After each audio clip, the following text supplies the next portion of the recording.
So what's up mga boss, and we are back for another video. So may dumating sa ating package. Hindi natin to na-expect, no? Biglang may notif sa email natin, no? Na may parating araw na package. So yun, medyo nagka-hassle kasi doon sa delivery, no? Yung courier pala wala na ritong tawag dito, wala na ritong pwesto, no? So pinuntahan natin itong package na to, no? So yun, then doon ko nalaman na this one is galing Yanwen, no? So Yanwen kasi usual ng produkto na galing Yanwen na dumarating sa atin under ni Tito 38. So sigurado si Mike ang nagpadala nito, no? Yan, shout out to Tito 38 Farm, no? Yan yung mga high-tech, no? Yung mga matitindi pagdating sa technology, innovation, no, in development nila dun sa airsoft, no. So yun, kilalang napakatindi niyang brand na yan, no. So yun, ngayon sabay-sabay natin i-unbox, no. Hindi pa natin yan natitignan eh. So sa mga video na to, i-unbox lang natin siya, pakikita ko lang siya sa inyo, then gagawa ako ng content kasi pakikita ko kung paano siya ginagamit, ano yung performance niya. So magkakaroon tayo ng actual review, no. So for now, i-unbox lang natin. And shoutout sa mga subscribers natin. Maraming salamat po sa pag-subscribe nyo sa amin, no, sa pagsubaybay nyo, no. So yan, kung makikita nyo, nagbubuo tayo ng mga unit for CQB. So tingnan natin kung makakatulong sa atin to, no. So yun, tara, unbox natin, no. Yan, plasticking natin.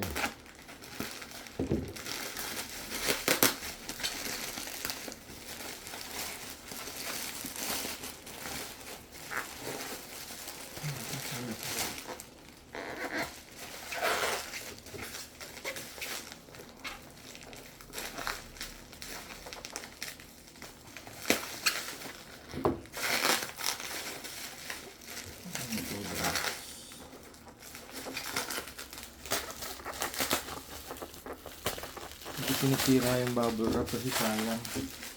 Magagamit pa natin. Kumbaga, marirecycle pa natin, sayang naman. So, balot na balot siya, no? Grabe, nakikita ako. Pampasaya to. Pampasaya to. Yan, so mukhang mabubugbog sa atin tong nakikita ko na to, no?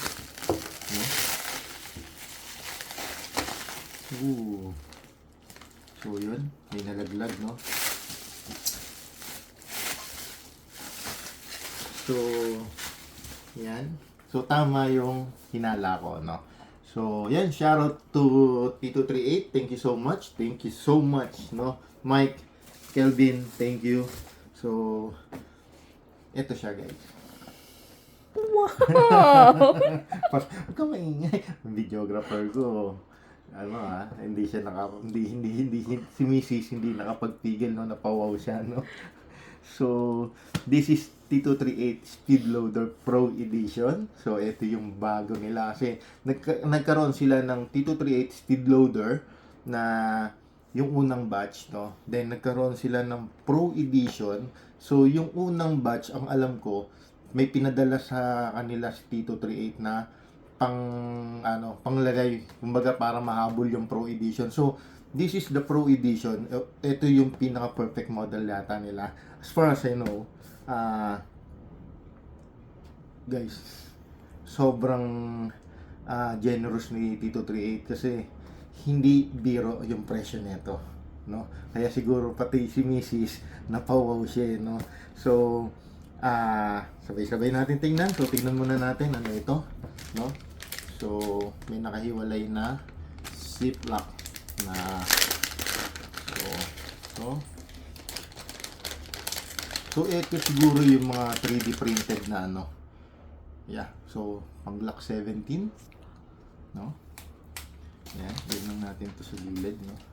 So pang Glock 17, hindi na i-ano ko pa to, i-figure out pa natin kung para saan tong mga to, no. Kasi sa ngayon nga mag-unbox lang tayo, no. So kung gaano kapulido gumawa si T238. So, Glock 17, tapos T238, di ba? Grabe yung detalye, guys. Yan, no? Sobra, di ba? So, 3D printed siya kasi it's made of nylon, no? Then, makikita nyo yung retaso doon. So, 3D printed yan, no? Then, cup to. So, di pa natin alam kung para saan yung mga yan. Tapos, grabe naka-retail pack siya, no? So, naka-retail pack, ibig sabihin, additional accessories na to, dun siguro sa unang lumabas na speed loader nila, no? So, this is the T238 SL adapter. So, GBLS. So, yan yon.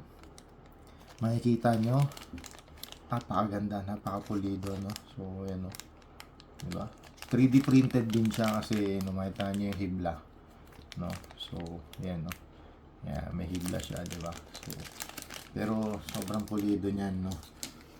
This one is T238 SL adapter PTW. So, hindi rin natin alam kung saan yan, no? So, ito yung QR code. Pagka binaril mo yung QR code na yan, dadaling ka niyan sa website nila, no? So, yun. Ganyan ka tindi gumawa si T238, no? Detalyado talaga, no? So, this is the 3D printed, no? Ayan, no? Diba? So, ngayon, punta tayo dito. Again, masaya ako. Sobrang saya ko, no? So, today is December 15. Actually, gabi na. It's 11:28 PM na, no? Ng December 15. And, may mga dumating sa suporta sa atin o sponsored, mga bagong sponsor natin, mga sponsored products dumating noong nakaraan. Masasabi kong grabe yung dumating na blessing sa atin ngayon, no? And kung ito magsasarado ng blessing natin sa ngayong December o ngayong 2025, grabe, no?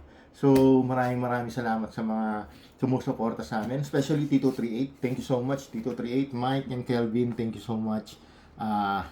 You're so generous, no? So, again, guys, this is the T238 Speed Loader Pro Edition. So, sabay-sabay natin tingnan, no?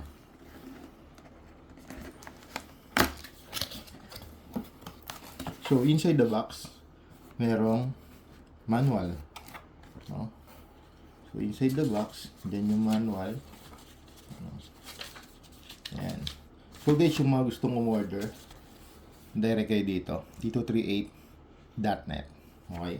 So, then, eto na siya. So, padded. Hopefully, buo siya. Kasi, kung saan napunta to, no? Oh, okay. Okay. Inside the box, meron siyang padding. Then, yan, set aside natin to. Kaya kasama siyang mga tip. So, mga tip to. So, may 3M na, no? May 3M na adhesive, no? So, rubber. Yan, rubber coated na adhesive, no? Tapos, ito yung mga tip. So, may kasama siyang 4 na tip. I-figure out pa natin or titignan pa natin kung para saan tong mga to, no? Dito siya, I think, nilalagay. So, nilalagay siya dyan. So, kung halimbawa, pang pistol mag, yan, pang M4, siguro, yan. So, yan yung mga tip, no? I think ito pang M4 to. Yan. Yan. So, yan siya. Again, guys, unbox lang natin. Magkakaroon tayo ng separate content for actual testing and review, no? So, yun. Makita nyo? Yan. Transparent siya, no? Oh! Guys, yung unang batch, ang alam ko, walang battery, no? Or hindi ko alam kung yung Pro Edition meron na ba? Hindi ko pa siya nakikita eh. Oo, sinishare ko siya, nakikita ko siya sa mga post na ano, pero ang alam ko as far as I know, yung unang batch ay walang kasamang battery. Ito, sobrang generous, no? So, meron ng kasamang LiPoly battery. T238 1100 mAh. So, 1100 mAh na 12.21, no? Discharge rate niya 30C. So, this is T-Power Edition and naka-DINS plug. Okay? So, naka-DINS plug siya, no? Pakaganda, grabe. Naka-plug na ba siya? Okay, hindi pa siya naka-plug. No? So, technically, hindi pa siya gagana, no? So, hindi muna natin siya gagalawin. So, pinakikita ko lang sa inyo. So, ito yung, yan yung motor niya. So, yan yung gear. Yan yung motor. So, yan yung circuit. Yan yung chipset na nagpapagana, no? Sa kanya. And, I think this is the fill port, no? So, ito yung fill port. Tatanggalin mo yan. Check pa natin to eh. Yan. So, yun. Yan.